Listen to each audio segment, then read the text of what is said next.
मगर दिल तो दिल है ना, दर्द तो दर्द ही है. No, please no. Correct. She say David sir different for you. You different for David sir. But heart pain same. The English sounds odd, doesn't it? Heart pain, same. This is really odd sentence construction. The reason why this happens is because of the translation process that takes place in the mind of the speaker. So when you speak in English, before you utter the words, you're thinking the words in your mother tongue first, translating them in English and then speaking. This is problematic at several levels. One of the main reasons why this translation process is problematic is because your mother tongue has a different sentence construction or word order. For example, in Marathi, if I say, मी सफरचंद खाते, the word order is subject, object and verb. However, when I say the same sentence in English, it says, I eat an apple. So the word order is subject, verb and then the object. Now, if I'm thinking in Marathi and speaking in English, I'm goofing up the word order in itself. The skeleton or the framework of both these languages is different. So if you don't understand this basic concept, you will keep repeating this mistake of translation process. So that is one of the main reasons why you should avoid doing it. So the big question is, how do you stop this translation process? So here I'm going to share a few tips of doing just that. The first tip which I'm going to share with you to stop this translation process is to start using an English into English dictionary.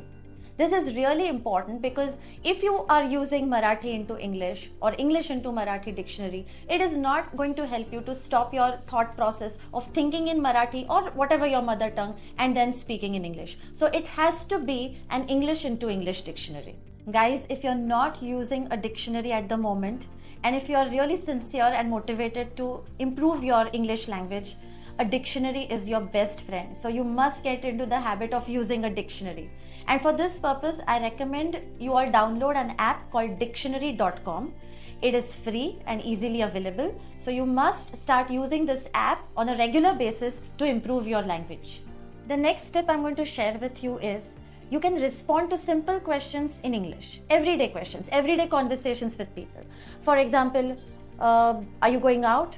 Yes, I'm off too, etc. Or did you eat? Yeah, I had a dosa for lunch.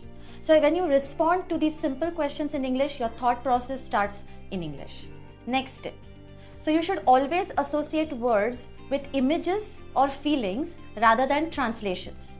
For example, instead of remembering the word fan as pankha in Marathi, you should rather associate it with cool breeze or the sound of the fan or the spinning of the blades.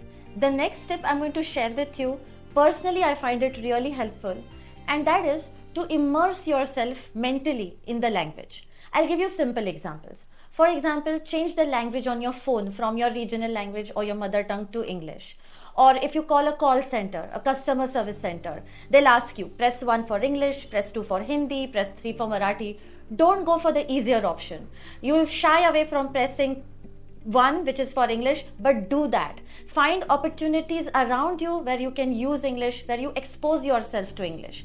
For example, if you're using Google Maps, even if you're going to a place which you go to every day, you know the directions, still put on the Google Maps, listen to the directions. That's how you'll start your thought process in English. So these are the little things which you can do in your everyday life to start your thought process in English.